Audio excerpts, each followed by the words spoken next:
ರಂಭಾಪುರಿ ಜಗದ್ಗುರುಗಳಲ್ಲಿ ನಮ್ಮ ತಂದೆಯವರು ಸಾರ್ಥಕವಾದಂತಹ ಒಂದು ಬದುಕನ್ನು ಬದುಕಿದ್ದಾರೆ. ಸುಮಾರು 102 ವರ್ಷ, ಅದರಲ್ಲಿ 95 ವರ್ಷಗಳವರೆಗೆ ಅತ್ಯಂತ ಕ್ರಿಯಾಶೀಲರಾಗಿ ಸಾಮಾಜಿಕ, ಧಾರ್ಮಿಕ, ಆಧ್ಯಾತ್ಮಿಕ, ಶೈಕ್ಷಣಿಕ ಎಲ್ಲಾ ಕ್ಷೇತ್ರಗಳಲ್ಲಿ ತಮ್ಮದೇ ಆದಂತಹ ಒಂದು ಕೊಡುಗೆಯನ್ನು ಕೊಟ್ಟಿದ್ದಾರೆ.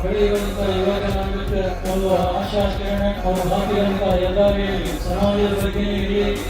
ನಾಡು ನುಡಿಗಳ ಬಗ್ಗೆ ಆಗಲಿ ಆ ದಾರಿಯಲ್ಲಿ ನಡೆಯುವಂತಹ ಪ್ರಾಮಾಣಿಕ ಪ್ರಯತ್ನವನ್ನು ಎಲ್ಲರೂ ಕೂಡ ಮಾಡಿದಾಗ ನಿಜವಾಗ್ಲೂ ಅವರಿಗೆ ನಾವು ಸಲ್ಲಿಸುವಂತಹ ನಿಜವಾದಂತಹ ಸ್ಥಾನದಲ್ಲಿ ಆಗ್ತಾ ಇದೆ ಎನ್ನುವಂತಹ ಭಾವನೆ ನಮ್ಮದಾಗಿ ಅಗಲಿದಂತಹ ಅವರ ಪವಿತ್ರಾತ್ಮಕ ಪರಮಾತ್ಮ